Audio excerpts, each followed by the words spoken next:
ہم انسانوں کی مجبوریاں ہیں دو.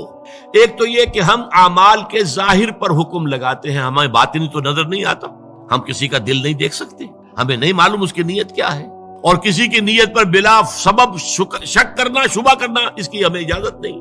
لہذا ہم تو کہہ دیں گے یہ نیکی ہے، یہ نیکی کا کام ہے. ہم اس کی باطنی جو ہے، اس کا اصل پس منظر کیا ہے، اس کی اصل جذبہ محرکہ کیا، ہم نہیں جان سکتے. دوسرا معاملہ کیا ہے، ایک ہی شخص کے ہم کچھ اعمال کو کہتے ہیں یہ کام تو اس نے بڑی نیکی کی ہے، یہ کام اس کے بڑے برے ہیں. یہ بھی در حقیقت ہماری محدودیت ہے. حقیقت کے اعتبار سے انسانی شخصیت جو ہے ایک حیاتیاتی اکائی ہے. دیکھیے اگر آم کا درخت ہے تو آم لگے گا، اس میں نیمبو کیسے لگ جائے گا؟ آم لگے گا، نیم کی نمولی کیسے لگ جائے گی؟ اگر آپ ایک درخت میں دیکھتے ہیں کہ آم بھی لگا ہوا، نمولی بھی لگی ہوئی ہے، وہ کڑوی کسیلی نمولی بھی لگی ہوئی ہے اور میٹھا آم بھی لگا، آپ کیا کہیں گے؟ کیسے انہونی سی بات ہے. تو شخصیت تو ایک وحدت ہے، یا اس کے اندر خیر ہے یا شر ہے. شر ہے تو شر ہی ظاہر ہوگا، چاہے اس شر نے اوپر کوٹنگ لے لی ہو خیر کی، بظاہر نیکی کا ایک عمل کر رہا ہے، لیکن اس درخت کا، اس کی جڑ سے جو شر کی غذا اسے مل رہی ہے، اس اعتبار سے اس عمل کے اندر شر ہے، خیر نہیں ہے، چاہے ظاہری اعتبار سے خیر نظر آ رہا. اسی طریقے سے جو شخص نیک ہے اس کے عمل میں نیکی ہی نظر آئے گی، برائی نہیں ہوگی. البتہ اس میں ایک استثناء ہے، جو حقیقتاً نیک ہے، جو اس پیمانے پر پورا اتر رہا ہے.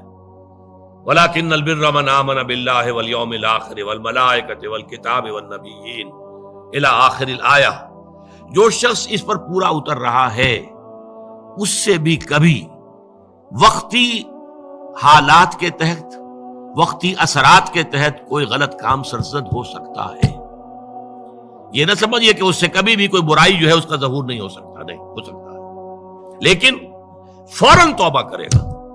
اگر اس کے اندر نیکی ہے، وہ کسی بدی کو مستقل طور پر اپنی زندگی میں، اپنے کردار کے اندر جگہ نہیں دے سکتا. اس کو آپ 2 اور 2 4 کی طرح جان لیجیے. وقتی آلات ہیں، وقتی اثرات پڑ گئے ہیں، یا جذبات کا کوئی طوفان امڈ آیا ہے وقتی طور پر، اور اس میں جو ہے آدمی سے کوئی غلط حرکت سرزد ہو گئی ہے، لیکن اگر نیک ہے اندر سے فی الواقع، فوراً توبہ کرے گا. جیسے کہ سورہ نساء کی آیت مبارکہ، انما التوبۃ علی اللہ للذین یعملون السوء بجہالۃ ثم یتوبون من قریب. اللہ تعالیٰ نے اپنے ذمے لازم کر لی ہے ایسے لوگوں کی توبہ قبول کرنا کہ جو غلطی سے یا حالات کے دباؤ میں، جہالت میں، نادانی میں کوئی غلط کام کر بیٹھتے ہیں لیکن فوراً توبہ کرتے ہیں. تو یہ فوری توبہ ہوئی. یہ نہیں ہوگا کہ بدی اور نیکی کا امتزاج مستقل طور پر. یہ نہیں ہو سکتا کہ ایک طرف نماز، روزہ، یہ سارا کچھ بھی ہو رہا ہے، دوسری طرف سودی کاروبار مستقل طور پر اپنے دھندے میں شامل ہے. یہ نہیں. یہ اگر ہے تو اس کا مطلب یہ ہے کہ نیکی نہیں ہے.